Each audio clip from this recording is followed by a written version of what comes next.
നമസ്കാരം. പ്രധാന വാർത്തകൾ. തിരുവനന്തപുരം നഗരത്തിലെ പ്രധാന ഡ്രെയിനേജ് സംവിധാനമായ ആമയിഴഞ്ചാൻ തോട്ടിലെ മാലിന്യപ്രശ്നത്തിന് ശാശ്വത പരിഹാരവുമായി നഗരസഭ.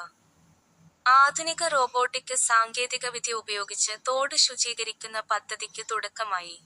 പൈലറ്റ് അടിസ്ഥാനത്തിൽ റെയിൽവേ സ്റ്റേഷൻ പരിസരത്തെ ടണലുകളിലും ഏറ്റവും കൂടുതൽ മാലിന്യം അടിഞ്ഞുകൂടുന്ന ഭാഗങ്ങളിലുമാണ് റോബോട്ടിക് സേവനം ലഭ്യമാക്കുന്നത്. പദ്ധതിയുടെ ഉദ്ഘാടനം തദ്ദേശ സ്വയംഭരണ വകുപ്പ് മന്ത്രി എം.പി. രാജേഷ് നിർവഹിച്ചു. തിരുവനന്തപുരം നഗരസഭാ മേയറുടെ നേരിട്ടുള്ള മേൽനോട്ടത്തിലാണ് ശുചീകരണ പ്രവർത്തനങ്ങൾ ഏകോപിപ്പിക്കുന്നത്. നാടിന്റെ നന്മയ്ക്കായി കൈകോർക്കാം. രാഷ്ട്രീയ വേർതിരിവുകൾ മറന്ന് നാടിന്റെ വികസനത്തിനും ശുചിത്വത്തിനുമായി ജനങ്ങൾ ഒന്നിക്കണമെന്ന് ഉദ്ഘാടന പ്രസംഗത്തിൽ മന്ത്രി എം.പി. രാജേഷ് ആഹ്വാനം ചെയ്തു.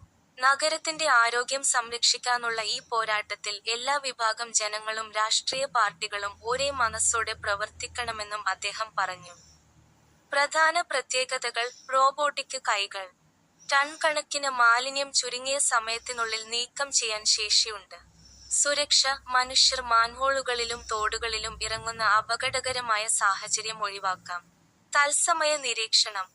ക്യാമറകൾ ഉപയോഗിച്ച് തോടിനുള്ളിലെ തടസ്സങ്ങൾ കൃത്യമായി കണ്ടെത്താം.